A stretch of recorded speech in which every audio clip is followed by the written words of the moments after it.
என்ன தம்பி நல்லா இருக்கியாப்பா? நல்லா இருக்கேன்க்கா.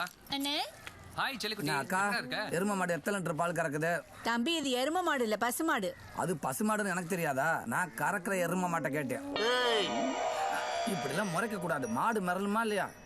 பால் கீழே போகுது பாரு. 5 வருஷம் படிக்கிறேன்னு ஹாஸ்டல்லே இருந்துட்டேன். அப்புறம் 5 வருஷம் ட்ரைனிங்கு வேலைன்னு வெளியூர்லயே தங்கிட்டேன். எங்களை பத்தி உனக்கு என்னடா தெரியும்? எங்களுக்கு சுகர் இருக்கா, பிரஷர் இருக்கா, இல்ல நாங்க என்ன சாப்பாடு சாப்பிடுறோம், எங்களுக்கு என்ன மருந்து மாத்திரை வேணும், ஏதாவது உனக்கு தெரியுமா? சொல்லு. உங்களுக்கு கொல்லி வைக்கிற மகனை விட்டு கொடுக்க மாட்டீங்களே? ஆமாண்டா, எனக்கு என் மூத்த பையன் தான் வசதி.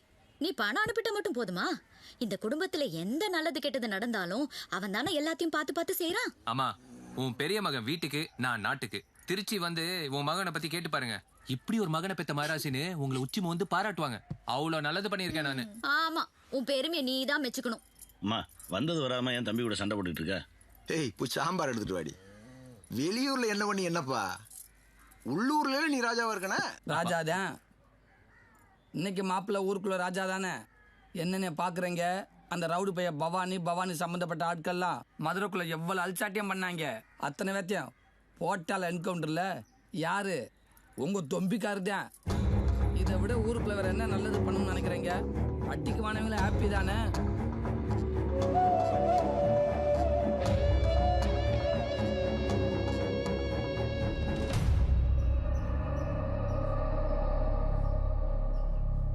எங்க தாத்தா ராமசாமி ஐயா சுதந்திர போராட்ட தியாகி, 4 முறை அமைச்சராக இருந்தவர், ரொம்ப நேர்மையானவர். போலீஸ் ஸ்டேஷன்ல போய் என் பேரை ஏன்டா சொன்ன? அது வந்துப்பா பொள்ளிச்சாமி என் சிநேகிதப்பா, அதனாலதான்ப்பா. நல்ல பேர் சம்பாதிக்க ரொம்ப நாள் ஆகும்டா. சம்பாதிச்ச பேரை கெடுக்க 1 நிமிஷம் போதும்டா. என்னை மன்னிச்சிருங்கப்பா. உங்க பேரு கட்டு போற மாதிரி இனிமே எப்பவும் நடக்க மாட்டேப்பா. அந்த நிமிஷத்துலேருந்து அரசியலில் ஈடுபட வேண்டாம்னு எங்கள் அப்பா முடிவு பண்ணிட்டாரு. தாத்தா இறந்ததுக்கப்புறம் எத்தனையோ அரசியல்வாதிங்க வந்து எங்கள் அப்பா கிட்ட ஆதரவு கேட்டாங்க, மறுத்துட்டாரு. மற்றவங்க நானும் ஒன்றா மச்சான், ஐயாவுக்கு அப்புறம் ஜாதிகாரில் ஒருத்தன் அரசியலில் வர வேண்டாம். என்னை மன்னிச்சிரு சின்ராஜ், அரசியலில் ஈடுபட மாட்டேன்னு ஐயாவுக்கு சத்தியம் பண்ணி கொடுத்துருக்கேன்.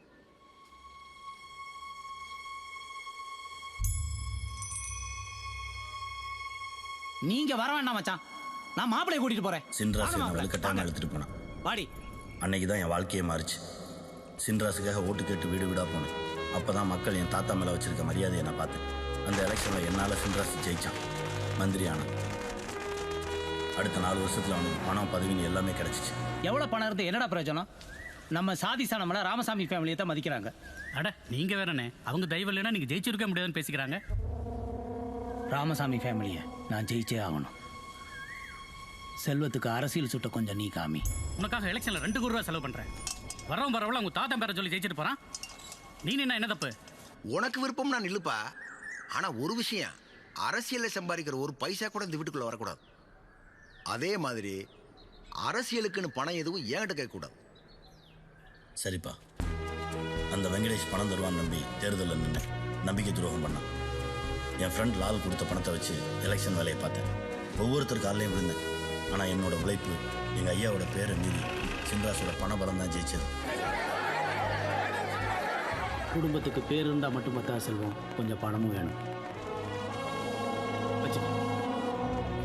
நாம் தோற்று போகிறப்ப போடுற வேதனையை விட வர்றவன் போகிறவெல்லாம் நமக்கு அட்வைஸ் பண்ணுவானே, அதுதான் உலகத்திலேயே ரொம்ப கொடுமையானது. என்ன ஆனாலும் மனசு மட்டும் விட்டுறாத செல்வம். அரசியல்லாம் அவ்வளவு ஈஸி இல்லை தம்பி.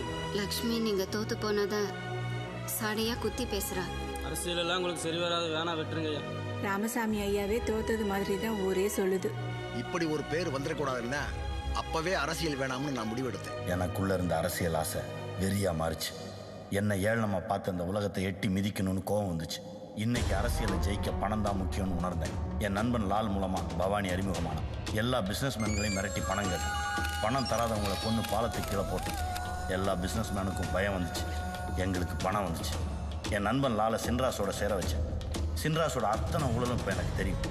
எத்தனை பேரை கொன்னாலும் எவ்வளவு பணம் செலவானாலும் நான் மினிஸ்டர் ஆகணும். மாமா மாமா ஃபோன்.